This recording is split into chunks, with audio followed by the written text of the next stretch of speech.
అమ్మవారి యొక్క 114వ నామం భవారణ్యకుఠారికాయై నమః.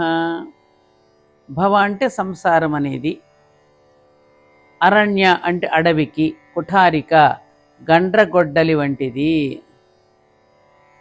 భవము అంటే చెప్పుకున్నాం కదా, సంసారము అని అర్థం. మాటి మాటికి జన్మిస్తూ కష్టసుఖాలు అనుభవిస్తూ మరణిస్తూ మళ్ళీ జన్మిస్తూ ఇలా కొనసాగబడే లక్షణం ఉంది కాబట్టి సంసారాన్ని భవము అంటారు. అరణ్యంలో ఉండే చెట్లు చేమలు కూడా ఇలా మాటి మాటికి పుడుతూ నరకబడుతూ చిగురిస్తూ క్షీణిస్తూ నశిస్తూ మళ్ళీ మొలకెత్తుతూ పెరుగుతూ ఉండే లక్షణం ఉంది కాబట్టి సంసారానికి అరణ్యానికి ఉన్న ఈ సమాన లక్షణాన్ని బట్టి ఈ నామంలో సంసారాన్ని అరణ్యంతో పోల్చారు. చిన్న చిన్న కత్తులు గొడ్డళ్ళు అయితే అరణ్యాన్ని సమూలంగా నాశనం చేయలేవు, గండ్రగొడ్డలైతే సమూలంగా వినాశనం చేయగలదు. కాబట్టి ఈ నామంలో సంసారమైన అరణ్యానికి అమ్మవారు గండ్రగొడ్డలి లాంటిది.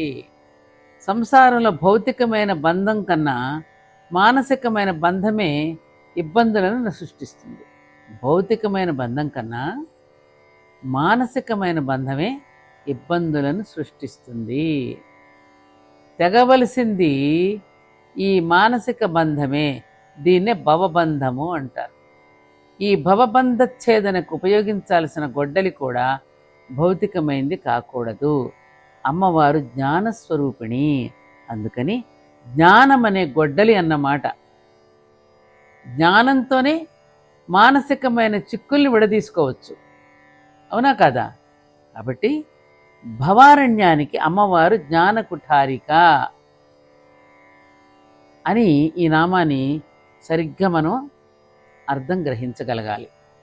అంటే జన్మ సంబంధమైన సంసార సంబంధమైన అరణ్యాన్ని ఛేదించే గండ్రగొడ్డలి అని ఈ నామానికి అర్థం.